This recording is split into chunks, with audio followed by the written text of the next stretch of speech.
Everybody's talking about how this NAR settlement has completely shaken up the real estate world. But what does that mean for you as a seller? And how do you come out on top? What's up, guys? Anthony Esposito with eXp Realty, your local expert right here in the Cleveland, Ohio area.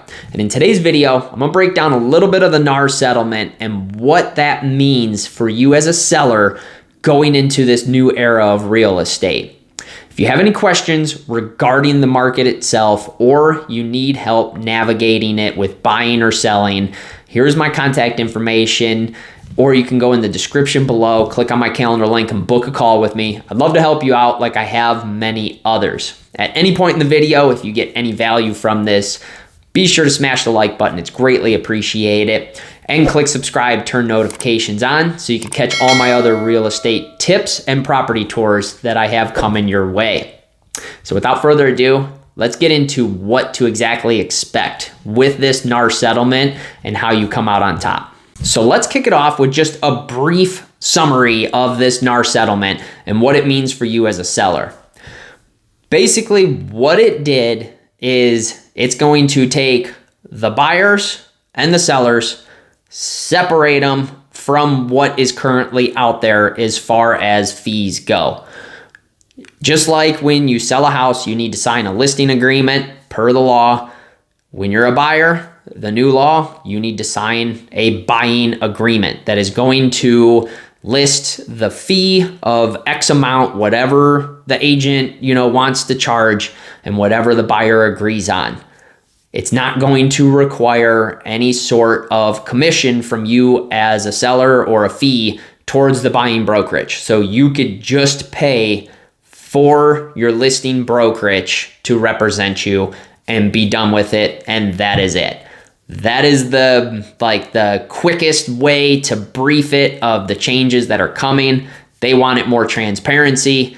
This is how they're going about it. This is what's coming down the pipeline as of right now. That goes into effect August 17th. We'll see what happens because it was July 17th before. It takes time, but we'll see what happens. That's what's coming. That's the briefing on it. So you as a seller, you do not have to put in any towards or any sort of commission towards the buying brokerage. You can just pay your listing brokerage to sell your house if you so choose. So with the commission talks of how it is, I have to use X. I cannot put numbers out there. That is violating Sherman Antitrust Act. That's where these lawsuits came from in its entirety. So what is it going to do for you as a seller? Is it going to save you money? Are you going to, pocket more money? What is the ultimate source to this? I don't know. That depends on the agent itself. Is it potentially going to put more money in your pocket? I would probably say so. I can't guarantee it because I can't speak for every other agent, but I would imagine that there is going to be a difference because the old style was, at least for me, I charge X amount to the seller and that gets divided 4 ways: listing brokerage, listing agent, buying brokerage, buying agent. In the new era, that's not going to be guaranteed. You as a seller can just pay the listing brokerage, so it's going to get divided 2 ways. So ultimately, me personally, I may end up I would charge less in a sense because it's not going towards, buying brokerage side of things. So there may be a different number that's out there. It really all varies. It's hard to say what's going to happen around the country. I can only speak for myself. But is it going to affect you as a seller not offering the buyer commission? I don't know. We don't have answers yet. We got to get data. We need hard, factual numbers if it's actually going to affect how quickly a house sells, how much it sells for, all that type of stuff. We don't know what's going to happen. But it's going to make it more difficult for the buyers, that's for sure, because they necessarily are not going to have representation covered from, the selling side of things. It was never free to have a buying agent represent you as a buyer. It was never free. Let's get that out there. But it wasn't coming from the buyer's pocket. Now it needs to come potentially from the buyer, but it could still be asked for when the contract hits. So keep that in mind as a seller. You may see contracts where it has seller concessions or something along that line that is in there to essentially cover for the buying fee of stuff, because not every buyer can afford that much more money, especially in this world where, our economy's tough right now. There's a lot of expenses that are going in there. So now as a buyer, you need to be worried about down payment, closing cost, and potentially your fee for buyer representation. So as a seller, just keep that in mind. We don't have the answers yet. Obviously, you want to make the most money. As a buyer, you want to buy a house for the least amount of money. That's just the way it goes. Now, as far as like the impact to the listing agreements, it's really not going to change anything, really.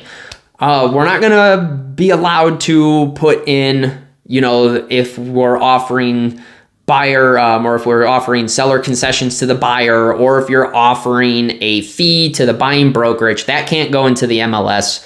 That's been nixed. That is no longer allowed to be in it. That's a whole different scenario with the transparency stuff. It's very confusing, and we're still getting answers on a lot of stuff in the industry. But as far as the listing agreement goes, it's not going to change anything. It's just going to be a different commission amount. It's going to be a different fee for the listing brokerage. It may not be something that you have seen in the past. It may be less. It really just depends on your market, the agent that you're dealing with, and how things are going about into, this new era of real estate. But it's not going to change anything for the listing agreement side. So don't expect it to. You still have to do, your residential property disclosure, your lead-based paint disclosure if you're pre-1978. Like all that stuff's still staying the same. The only thing that's changing thus far is literally the split between buyer and seller as far as the agreements go. So don't expect any difference on the listing agreement except for, possibly a different fee than what you have paid in the past for representation with a listing brokerage. And now we can go into transparencies and disclosures. So it's going to be a little bit more transparent because before, as a buyer, it was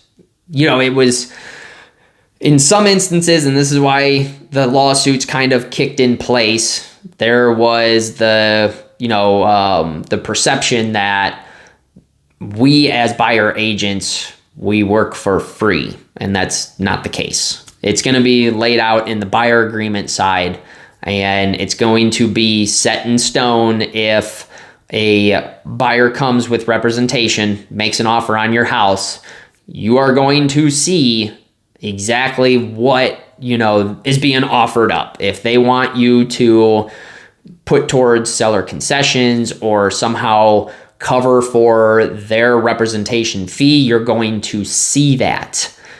The old way, if you weren't, discussed properly with how it goes, whatever went to the buying brokerage was completely up to you. It didn't matter, percentage wise. It didn't matter if it was a flat fee, whatever that number was, it was up to you as a seller. Now it's only up to you if you so desire. Like, it doesn't even have to be in there. And if you see it in an offer, you can, obviously counter offer and say that, basically say, we are not going to cover any of that. This is, what it is. So it's going to make things a little bit more transparent. It's going to open up a few more things. But for you as a seller, you're going to see exactly what's coming your way. You're going to know more so exactly what is going where. It's going to be, if one of those situations come across where you want to give seller concession towards stuff, you're going to see that up front when you're signing that listing agreement. You're going to know everything. That's how it should have always been, but apparently that's not what was happening all over the place. I can't speak for other agents. I'm just going based off of this settlement that happened and why these lawsuits came out. So you're just going to have more transparency. There's going to be more disclosures that are coming in place. It's just overall going to benefit you as a seller to know exactly what is happening. Again, that should have been the case from the start. Now, as far as potential market analysis, like I said earlier in the video, it's going to take some time to really see what is going to happen. However, I cannot sit here and tell you that it's going to affect you if you don't put in buyer commission or, you know, some sort of seller concession. This is going to affect how quickly your house sells. I can't tell you that. It's considered steering, it's considered illegal. It's just something that I cannot lawfully do.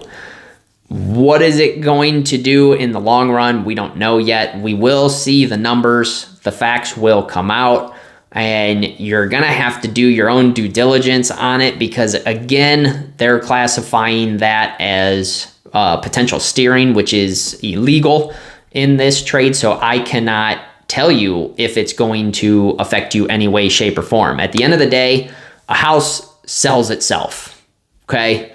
We do our best to advertise it and get it out there, but us as a listing agent, we do not sell the house. The house sells itself, and it's going to sell for whatever a buyer is willing to pay.